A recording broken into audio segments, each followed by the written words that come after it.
Welcome to the Content Amplified podcast, brought to you by Masset.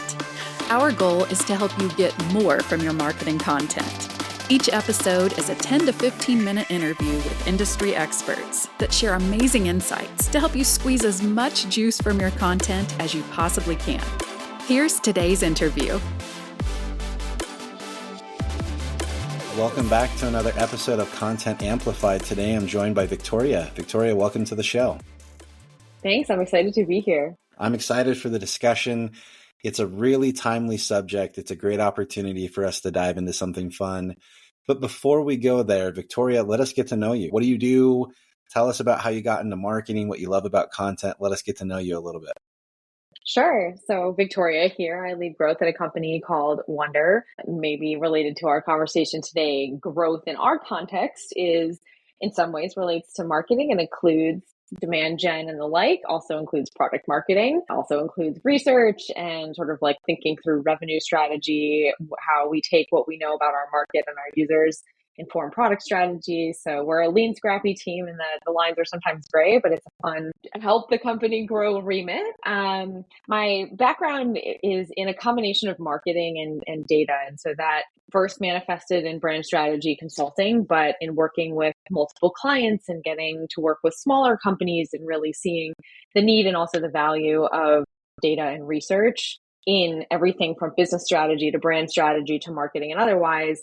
I sort of pulled that thread through various roles over the years, first at big companies, most recently at Refine Labs before joining this team here at Wonder. But it's been kind of a weavy approach to traditional marketing, but I love the interdisciplinary element of it as my current job description kind of speaks to, but also all the background along the way does. I love it. I love it. And everyone has such a cool pathway in marketing. So I always love to ask and learn about that. It's a fun thing to do. So today we're going to talk about AI and really its effect on content marketing and marketers in general, and really what the balance should be, where how can we get the most out of AI? How can we keep the human element to everything? Where do we strike a balance? So Victoria, just off the very get-go, where do you fit on the spectrum of all in AI, all human? Where do you kind of fit in this whole scheme, and what are your thoughts in general? Yeah, not a cop-out answer, but I would say squarely in the middle because a number of different reasons. I'm not totally bullish and convinced on the let the robots loose end of the spectrum. At the same time, I've seen the value when you're smart about it, when you're strategic about it, to see where AI can accelerate work, can help with getting the ball rolling or the ideas started. But I think there's a world where either end of that spectrum, you're missing something, and it's a 1 + 1 = 3 situation. If you can combine both strategically, sometimes to delegate tasks, sometimes to totally automate things, and sometimes to just augment your own work. So you're really like working side by side with this type of technology. But yeah, I'm going to say it's going to be in the middle. I think that's a good answer. That's the politically correct answer. So I like it. So when you talk about augmenting and 1 + 1 = 3, what are some like real life examples of how you utilize AI to really get that compounding effect, yet keep the human element in everything you're doing, especially when it comes to content? Maybe I'll start with the big step back, which is, when I think about my goals with content, my role as a marketer, as a contributor to our team, there are certain workflows and responsibilities and tasks that I'm tackling. So when we think about this framework of how I'm spending my time and what I'm doing and tackling and, responsible for executing, there's pieces that I'm doing constantly that are automatable, repeatable, that's the translation to the AI application. But it's just generally those things where like you're thinking to yourself, there has to be a better way, or, oh, I wish I didn't have to spend so much time on this. And then there's the other end of the spectrum of things that you're kind of like, I wish I had more time to spend on this. But in general, when we think about this in terms of what we offer as a product in the research capacity, you take those workflows and you say like, here's X percentage or X steps that there has to be a tool that can help me, okay? And then there's another set that are uniquely me. Like I'm never either comfortable outsourcing this, or there's no way that a robot or a bot or the most automated and most intelligent model can actually replace the value I'm bringing as a human. And you kind of take that approach to figuring out what type of solutions you might then leverage for. Sometimes it's starting with ideas, sometimes it's analyzing data or performance of certain posts, or a certain sequence or a campaign to understand what worked and what didn't. But for us, it's been, with that in mind, when we think through the content that we're publishing, the channels we're active on, and then even the messaging and what we're talking about and how and where it works, maybe almost in the backwards order. Messaging is something that, like, there is a very uniquely human element to understanding what's resonating, what comments people are providing on posts or emails that they're responding to, and what about it resonated, and asking questions and knowing the questions to ask that get out of them an insight. And that's something that, again, when we go to the bucket of like, I don't think that an AI is ever going to be so capable, but also invested in getting to that layer of insight. When you think about channels, for us, it's come more so into play when it comes to either analysis of what we're getting out of a channel or getting the ball rolling for what we're doing and executing on a channel. So one example would be, as we're pulling a bunch of data from something like Calendly and the forms that we are collecting, a couple of profiling or qualifying pieces of information for people booking calls, I can sit there and analyze the data, but I can also either leverage a tool or something even simple as an LLM to summarize the open ends or pull out the key themes. And I'm not spending either the 15 minutes or the hour, but it all adds up. And then similarly, when I'm thinking through emails, for example, email sends or LinkedIn posts, just getting the ball rolling is kind of where we talk a lot about ideation or different language to use. Just like help me get the reps in and get my brain warmed up, and then I'll take it to the finish. And then, beyond that, the content piece feeds right into what I just described there as well. So are there topics, or help me think about a cool, interesting spin on this? I have yet to, I think, copy and paste an exact sentence generated by an LLM or any of the tools we've tried out, and loved it so much that we've run with it. In fact, we've pulled certain tools that we've trialed that are supposed to be, great for personalization and making something feel really human, and it's clearly not.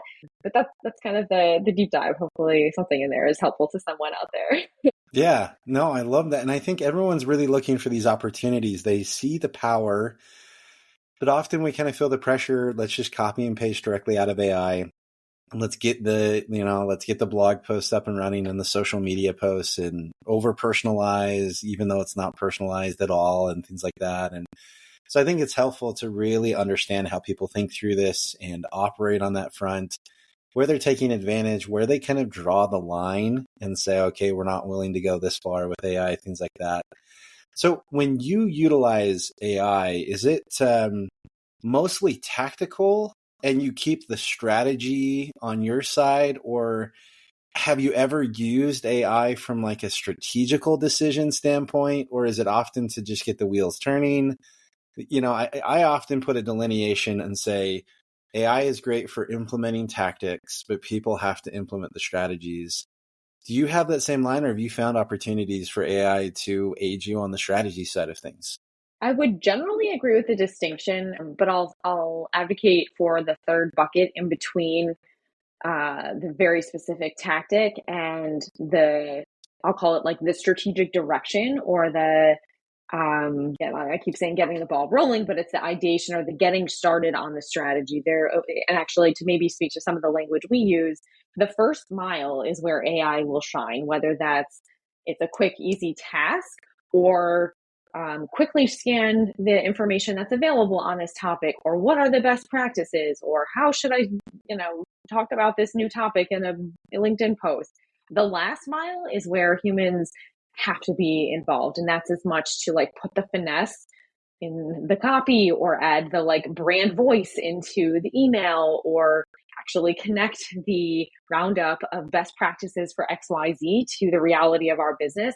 That's where, when we talk about relevance and interest and curiosity and application, the humans are just not going to be replaceable. And if they are, that's a world that I don't know if we'll all want to live in anyway. So, then even if we think about that in terms of our product and where we've found that for, again, research, there's an element of like rounding up and mining everything that's out there. There's horsepower that comes with AI that's very helpful, but would I ever trust without like actually just sense checking, let alone adding my own flavor to it, what an AI is spitting out, whether it's the most robust roundup of trends or again, best practices or whatever, it'll save me a lot of time, and the efficiency play and the tactical piece is absolutely where the value is when it comes to what do I do with this, sort of the so what and the now what, that comes so much from the human context and experience and just the critical thinking that, again, we'll see if we ever get to a day where the AI can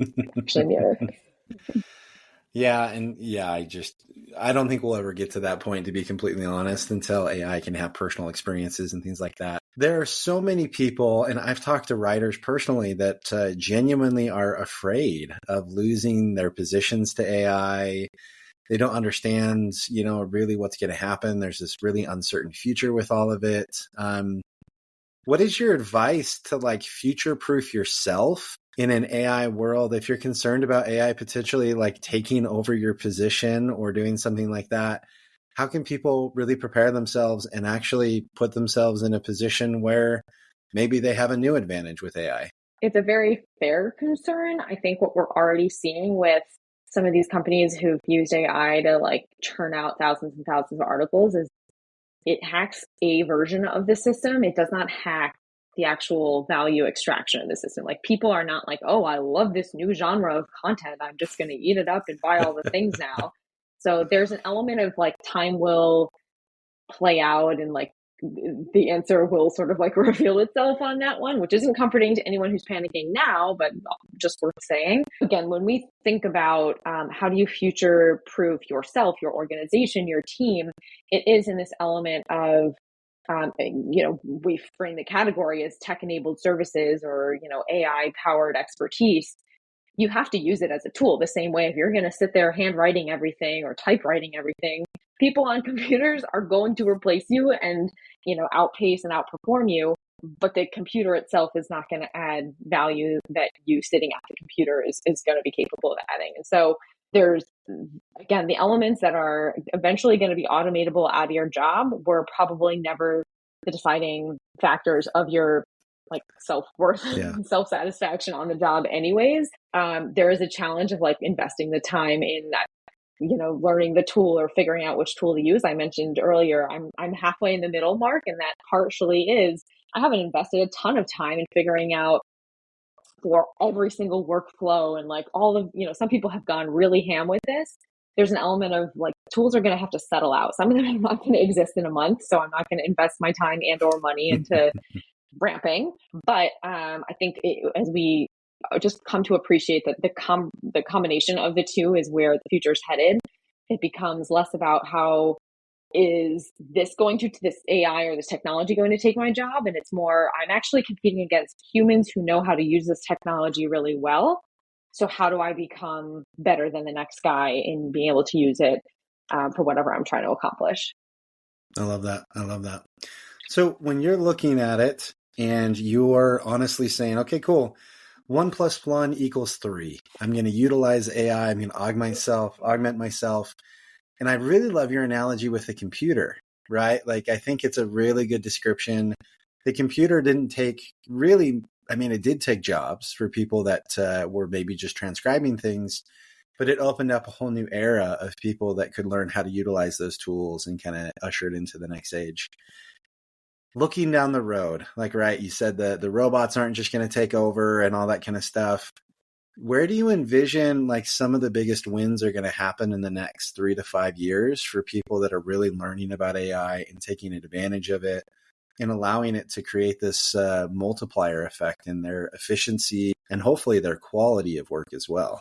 Yeah, it's been interesting to follow the research on this where there's the buckets of, it actually kind of maps to what I described before. There are jobs that will be, and when I say jobs, this is less about a profession and more about like tasks or jobs to be done that are entirely automatable. And we humans, frankly, shouldn't be wasting our time on them. There's the bucket of things that are exclusively human and that like we will always need to come in to like take it to the finish or to execute, and maybe even that's not even come in. It's like we own the thing. And then there's this bucket of, where the 1+1 = 3 happens. Thinking again, there's can reference any number for different articles or HBRs or whatever that have due diligence this space. I think when it comes to marketing specifically, the analytics, the numbers, the performance trends, the projections will probably fall in that middle bucket where yes, you can automate and accelerate a lot of it because of the horsepower of these tools and their speed. But what do you do with that information, and the decisions you make off of it stay innately human and are just subject to so many other factors that it's hard to ask an AI to anticipate, because at a certain point, if you're having to tell it, here's the 700 things to take into account with this, you might as well just use your own brain and take it to the finish. Yep. When it comes to the storytelling and resonating and empathizing and connecting with humans, I see that still falling, as we talked about. That's strategy. The human connection isn't going to come from a purely AI statement or sentence or whatever. It might be inspired by thoughts that the AI helped you create at scale. But those are kind of, I would stand by those general buckets. And when we think about our roles, we kind of know there's things that we shouldn't be spending so much time on, or there has to be a better way. And in general, the proxy of here's what I wish I could be spending more of my time doing to help further our business or our resonance or, our strategy are probably the things that we're trying to free up time in order to contribute to strategically versus the pieces that we're actually going to automate away. Well, that has been super helpful. It's getting me thinking about AI just a little bit differently now, and I love that. So thank you, Victoria, for sharing that. If anyone wants to connect with you and reach out and further the conversation, how can they connect with you online?